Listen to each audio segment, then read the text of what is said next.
Welcome to the Quantum Time Traveller, where we journey beyond time and space to unlock the universe's deepest secrets. I'm your host, Emma Bushell, and together with my co-host, Susie Edwards, we'll guide you through channeled experiences and soul truths, revealing ancient wisdom and higher dimensions. In episodes, we'll also welcome invited guests to share their own spiritual revelations and cosmic insights. Prepare to expand your mind and elevate your spirit as we uncover the mysteries of existence. This is the Quantum Time Traveller, where the universe speaks, and we're so excited for you to join us on our journey. A very special welcome to the Quantum Time Traveller and my very, very special guest today. Joining me, Emma Bushell, is the Katie Helliwell, psychic expert, spiritual, beautiful soul that I have great pleasure in bringing you her story here on this amazing podcast. Welcome, Katie. Oh, thank you, Emma, my darling. It's a pleasure to be here on this amazing podcast and great to be in your company. We have so much to talk about, but we're going to fire all the things out about everything spiritual, everything that really is relatable in your everyday existence that you are having, possibly with spirit right now, possibly going through your own journey of awakening, or you've been with it for quite some time and actually you've just been almost hiding behind something that you can't quite figure out, but you've been going through so much change. And this possibly could give you such insight into, I know my journey, but Katie's journey, because we have very similar experiences, but very different journeys. And it's a pleasure to open that conversation, Katie, with you in that. How did it all really start with spirit in your life? Gosh, well, do you know how some people can actually look at a course like Reiki, or they can look at maybe Kundalini, or they can look at psychic development or tarot, or the energetics around spirituality? I had none of that. Like, I had no choice to go and just choose something that I was drawn to, or even have like a spiritual awakening to really accelerate it. It was born in me and activated in me from a very, very young age. And I do believe that's key for everyone, but we do have the choice to block it out. But when I talk about like psychic development and being psychic, it's like the only difference with me was that I had all of my psychic senses activated at one time. So, like the seeing, the visual, taste, touch, emotions, everything. Whereas most people have around two to three, and that's enough to kind of tip them onto the edge of, I'm going to have to go and get some guidance, some support. So, I was three and I had all of the five activated, all of them. And so I've not known any other life other than life with spirit. I've not known, as Yeah. far back as I can remember, I don't know any different. So it's fully embodied in me to connect to spirit and to be in their world. But it's only, I'd say, the past 10 years that we've probably had a good relationship. Prior to that, it's been a very, very rocky road. We fell out many, many times. Yeah. But I didn't know at the age of three that what I could see and what I was talking to and communicating with, nobody else could see. Yeah. Because you know how children can have like imaginary friends. I don't know whether you've Yes. had any. Yeah. But Yeah. I had similar, I had spirit very young like you. So And do I'm, you remember them? yeah, they used to rock up, sit on the bed and have a chat. Yeah. That's, And it was yeah. very, very normal because it was nothing that I didn't think wasn't normal because we were just having a chat. It's very normal. And a lot of people do message to say, how can I help my child? My child's seeing things, or my child's got an imaginary friend. And it is so, so normal because children don't have those barriers that adults have, and they haven't got those filters of life. So I had none, all the senses activated, and could see, hear, feel spirit. and I was communicating with the lady that lived in my mum and dad's house before we took it over. Right. Now, they're telling me she didn't pass in the house, but I'm not convinced about that. I still think to this day they're lying. But she was very, very prominent in there, and she was lovely. Like, she was such a nice, I remember her energy. She was such a lovely lady, so kind, and her name was Lillian, and I named one of my children after her Right. because Wow. she's just, yeah, because she's just so impactful and just such a lovely, lovely energy. And that house, when someone she designed my mom and dad's house, and I don't know if anyone listening to this has ever, designed their own house or maybe you've got it on a vision board, but that house that they're in now, my parents still live there, is that lady's vision. She created that house and it's so bespoke. I'm covered in goosebumps. So bespoke and so her that it's just like for us to actually be in that energy in her house and take it over. I think she was so attached to it. She wanted to make sure that we were doing it justice. And Yeah. so that's my earliest like memory is like having her around the house. But having her around the house was great, but then it opened the doors to so many other spirits and energies because in everything, as you know, there's light and dark. Yeah. And without the filters, you just end up attracting everything like a magnet. So Yeah. that was a very dark period. Yeah. So let's just, so in terms of awakening as such, it was very beautifully given to you with spirit by this Yeah. contact, by this person that had passed. And it was a very welcoming awakening with spirit. Mm. Because not everything, like you said, is like this. I know from my experience, it became very different when I revealed my gifts to my parents. It then started to attract different things because of their fear. So tell me a bit about what happened when you went into perhaps the darker energies, because it is really important for people to understand that energy is energy, as you could probably Mm. your opinion here, Katie, on this is light and dark. There is light and dark energies. And what was your experience around that element that you just touched on with the darker side of energies with spirit? Yeah, the darker energy, it left many, many scarring. So there was many experiences I had where I would see like black figures and black shapes and like human form, but in like very dark shadow. But the shadow necessarily didn't scare me because you can see dark shadows and it not be anything dark. Because sometimes when you start developing your clairvoyant skills, you start to see like shadows, but it was how the shadows made me feel. Yeah. That was the difference.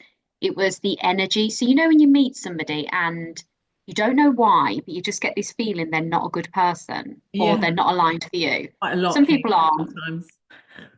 yes. So it was like that. Like, when you just know, you just have this feeling, which again is a psychic sense, a sense of knowing. Yeah. But I had this feeling that these dark shadows were not good at all. They would quite often just appear in front of my face and go like boo and be that sort of childish, bit like Beetlejuice, like Yeah. boo, play you Yeah. up, be horrible. And it wasn't much to scare a child. It doesn't take much.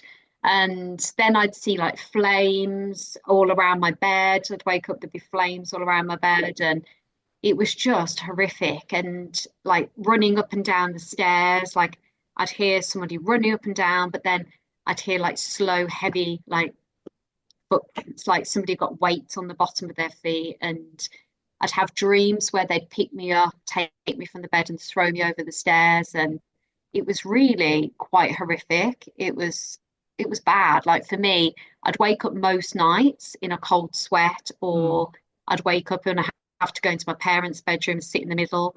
That was the only time I ever felt safe, was in the middle of them too. Yeah. And, they're working and can't Yeah. get any sleep with a Yeah. child in the middle like a star. So they didn't get a lot of sleep. So they try and encourage me to go back to my own bed as much as possible. But it was really quite scary. And ironically, the only time I ever felt safe, and the reason I say it's ironically is because I don't know if I can touch on this, but this is like a faith angle.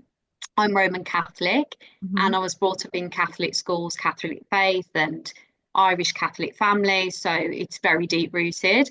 Now, whilst my family aren't massively religious, it was like it wasn't installed on me. I had to do these certain things. It was more that's your religion, follow it type of thing.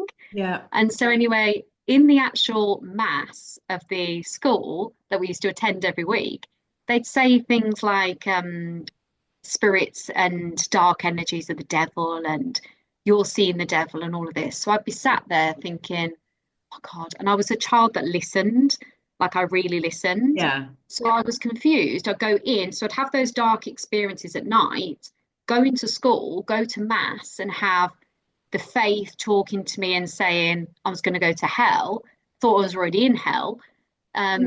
Couldn't really explain it to my parents. They were just saying it's bad dreams because they didn't really understand, because bless them, why would they? Yeah. And then also at the same time, being in the church, I felt safe. Yeah. So I was so discombobulated. I was like, why am I feeling safe here? But then when I listened to the scriptures, it says this. Yeah. So the only thing they did have there was a Catholic shop. It's like this little shed outside, and they sold like crucifixes and holy water and prayer cards. And I used to save. I used to get £1 a week. I saved my pocket money up, and I'd go and buy holy water, crucifixes. My bedroom was like a shrine to My Jesus. goodness. Okay. And then my mom just thought I was in this religious phase and she kind of just left me to it. I don't know why she did. So I'd have my bed every night. I thought if I had, this was my first understanding of protection. I Yeah. just thought if I actually just throw the holy water around the bed every night, so wet all the carpet. So obviously over time that smells, doesn't it? Wet Yeah. all the carpet and then put crucifix next to my bed. I had rosary beads, which I still carry with me to this day. And that to me was, right, I'll be protected. And that's what I did every night. And of course, it didn't make any difference. No. It was more that I was trying to set that boundary of if I put this in place, I Yeah. will be protected. Yeah. So as a child, I was trying to reason. So it was Yeah. really difficult, but it's left a lot of scarring for many, many years because I just remember the fear. When you've had fear of that level, you Yeah. remember it really well. Yeah. And obviously, Absolutely. anything childhood stays with you. So I want to ask this because it's come through as channeled. While you've been talking about this whole thing of what you're connecting with, because it's an Yeah. interesting one and it's one that we could probably do another pod on, but for this purpose, just explain to people who you connect with.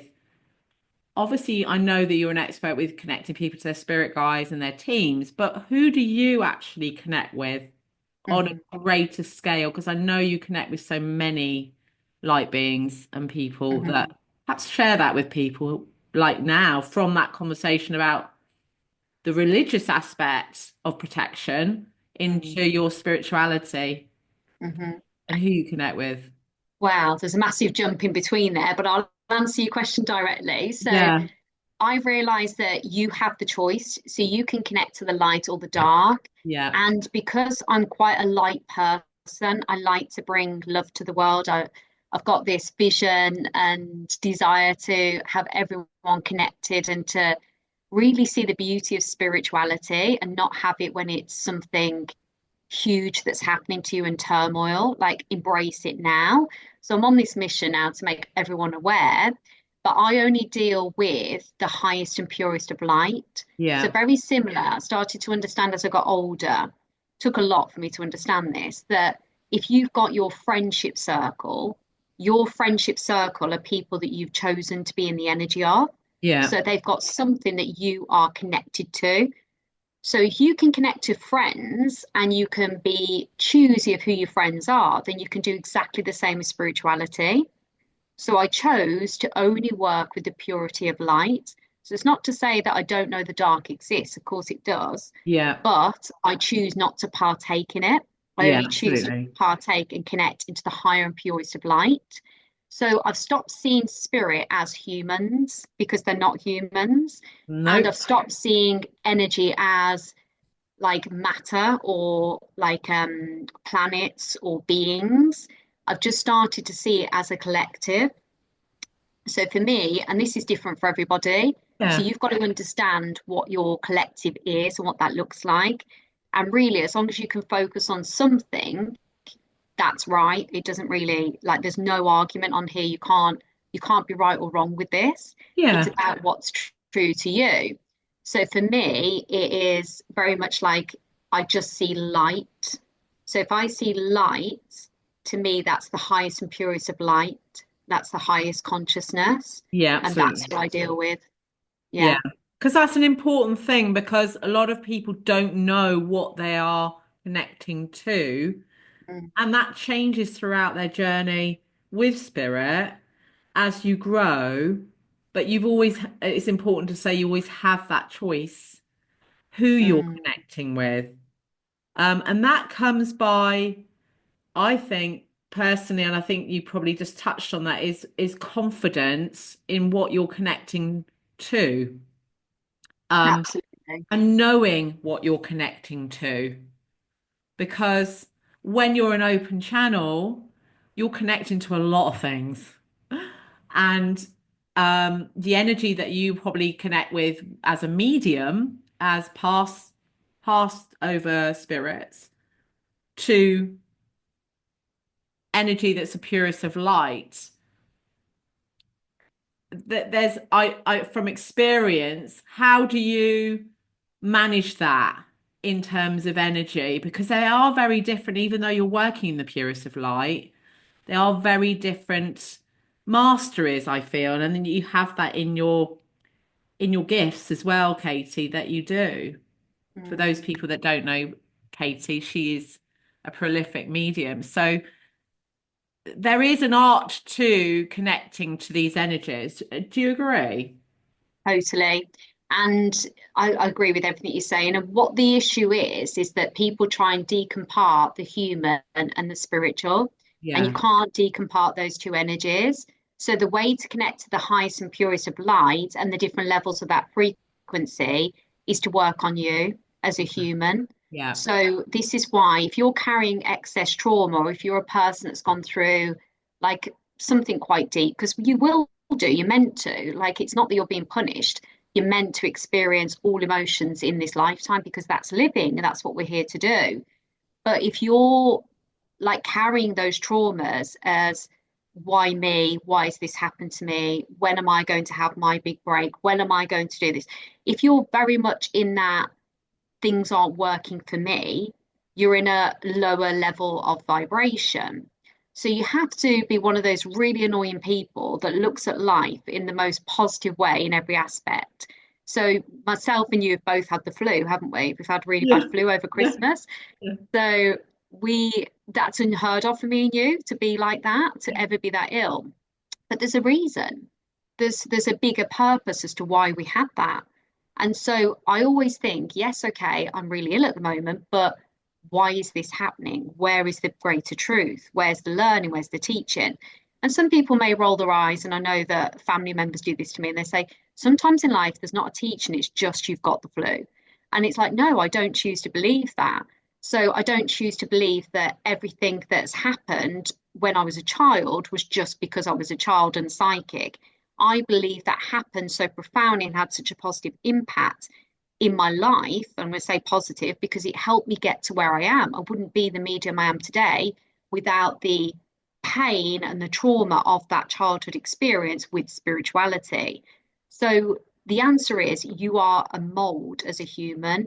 So if you can work on you every single day, every single moment, and be very, very aware of your vibration, very aware of not just seeking to feel high and feel good, but seeking to feel neutral and seeking to feel content and seeking to understand and find the lessons and the growth every day in anything that is thrown at you.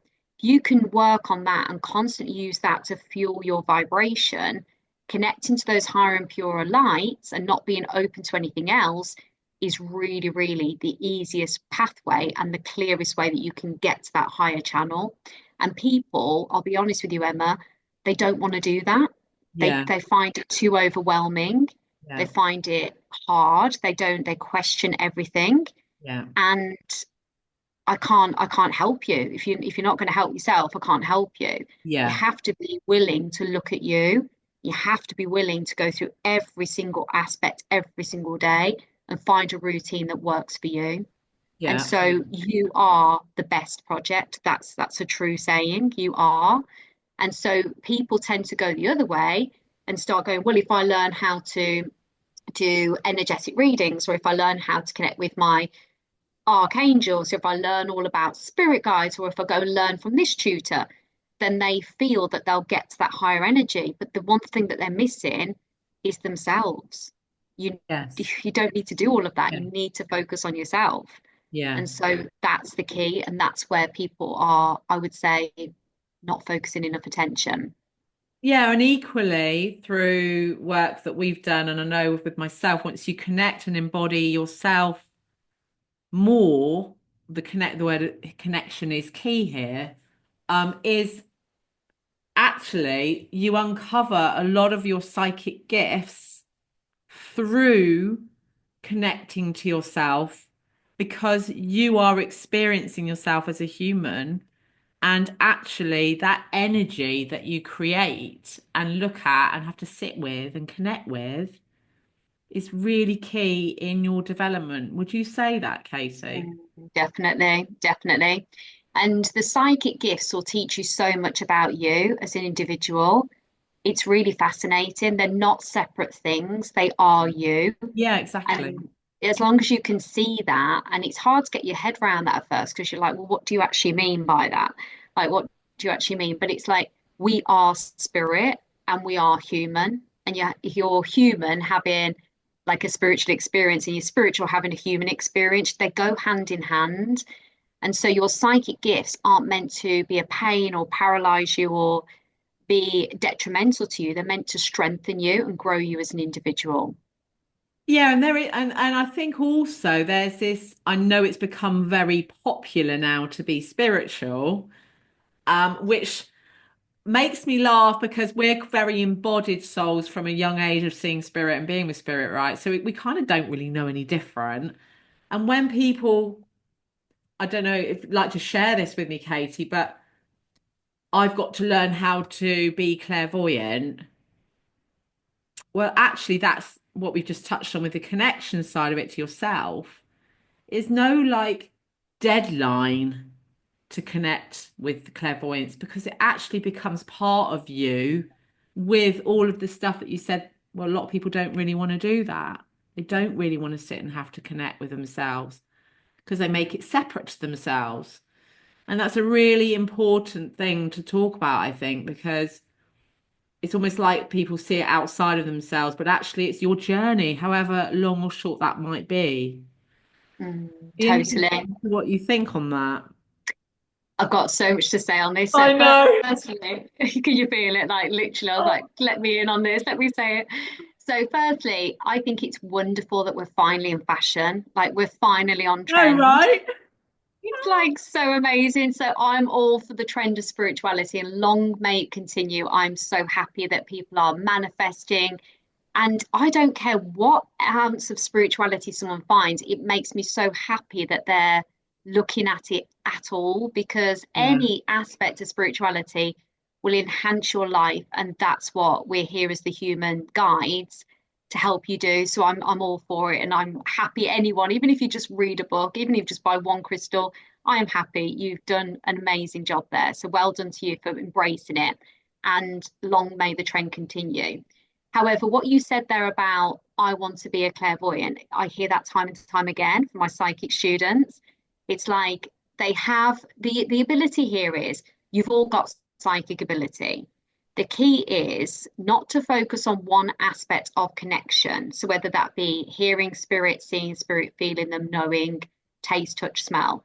What you need to do is understand where your senses are open right now. As we were saying, me and you were open to all five senses from very early on, but most people are two to three. Yeah. So, which two to three senses do you have? One of them may be clairvoyant. You might be able to see spirit. But what happens, I find, is that people have, say, the audio, so they can hear spirit, they can feel like they're empathetic, they feel people's emotions And they could communicate to spirit through using those two avenues.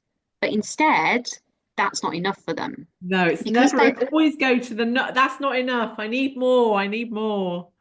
but you know why? Because they've had those two senses their whole life. Yeah, So they've gone through life with it, and to them, it's normal.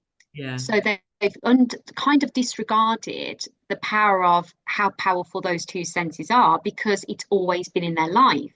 yeah, So almost like most people doubt themselves, doubt they're communicating with the right thing, worry that they're not doing enough. So they almost want another skill. Like, if only I could see spirit, if I could see spirit, then I'd know that those feelings I get and those sounds I hear in my ears, or that itch and that ringing, that makes complete sense. Then I'll believe that it's definitely spirit. It's not me making it up. So yeah, it's almost like they need that validation. But yeah, instead of ignoring that and going, okay, I need validation, that's the key from that. You're looking to develop your clairvoyant skills because you want validation. What about looking at your human life? So let's take the spotlight off spirit. Where in your human life do you need validation all the time? Where do you need proof that you're doing well? Where do you need proof you're on the right path? Stop needing the proof in your human life. Work on that. Build your trust, build your faith. And then you will also build your faith with your spiritual connection. You'll start to fall in love with those two active senses, work on those, explore those, focus solely on those. And then everything else, all the other five senses will click as easy as popping candy. It'll be so easy. But people don't want to listen. They go, I hear you, but when will I develop my clairvoyant skills? yeah, yeah, yeah, yeah. Oh, Lord. And it's almost like there's this systematic block appears, and frustration, and then all of the other things that cascade from that. So yeah, it's a really good point that to reveal that element, which is very key in your connection and being enough where you currently are is enough. Yeah, yeah, It's so absolutely. key, isn't it? Yeah, just be proud of those skills, senses you currently have. And if you don't know what they are, spend all your time divulging them and empowering them and Yeah, revealing them, and you will be absolutely flying with your spiritual connection. yeah, fabulous. So I know that we're coming towards the end of the pod. Oh, it's gone So quick. fast, it goes so fast. There's two things I want to cover very quickly, and there's one of them that I've got to ask you because this is really important for a lot of people that become awakened or going through an awakening or going through a change in their life where they're suddenly thrown into more purpose, more meaning, their connection to themselves and spirit.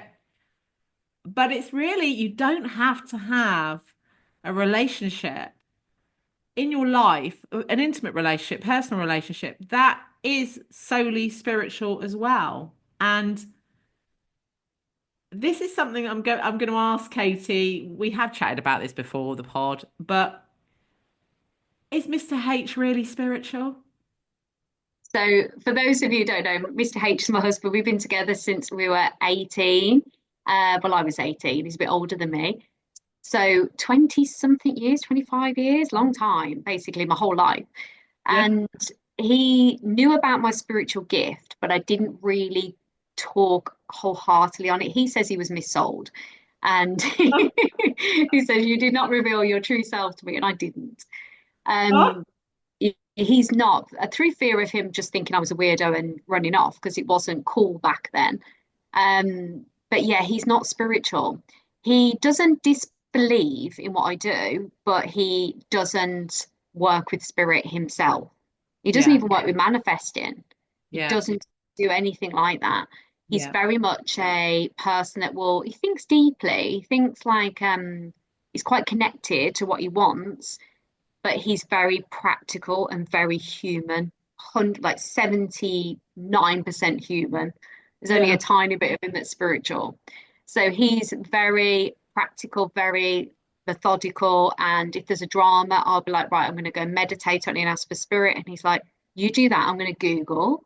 So Yes, he's very much like yes, that. yes. But people are surprised because often I meet people that are spiritual or really embrace this sort of journey later on in life, and they look for somebody that's also the same. So they feel like they can't have a partner that is very practical or very human. But Yes. I totally disagree with that. I feel personally, if I had, and maybe it's because of the level of the work I do, because I'm, you know, how much work I do with spirit, it's my Yeah. life. Yeah. And I feel that my time with Mr. H is my human time. Yeah. He humanizes me. He brings that stability and that ground. He really, really grounds me and complements my energy. Yeah. And I feel that if I went from a day of connecting with all my clients and all my socials and all the programs I run and the events, and then I went into a spiritual house filled with crystals, filled with like him talking about his deep, profound awakening, I think I would lose my mind. I think I wouldn't be in the human world at all. Yeah. So It's a I good actually sort of feel, balance for you. yeah, he brings that balance. And I think that needs to be spoken about more because I know quite a few spiritually evolved humans that have gone through like a big awakening that have, you know, ended their relationships because they no longer feel aligned, which is quite common for anyone who's going through that. But then they look for someone that's really spiritual. Yeah. But actually, it's not necessarily a good angle, in Yeah. my opinion. It's a very big topic, and it's one where there's a lot of people that are awakening and, like you said, ending relationships, or they're feeling, for all good reasons that happens or not. But, it's not necessarily ditch my bloke because I've just had an awakening.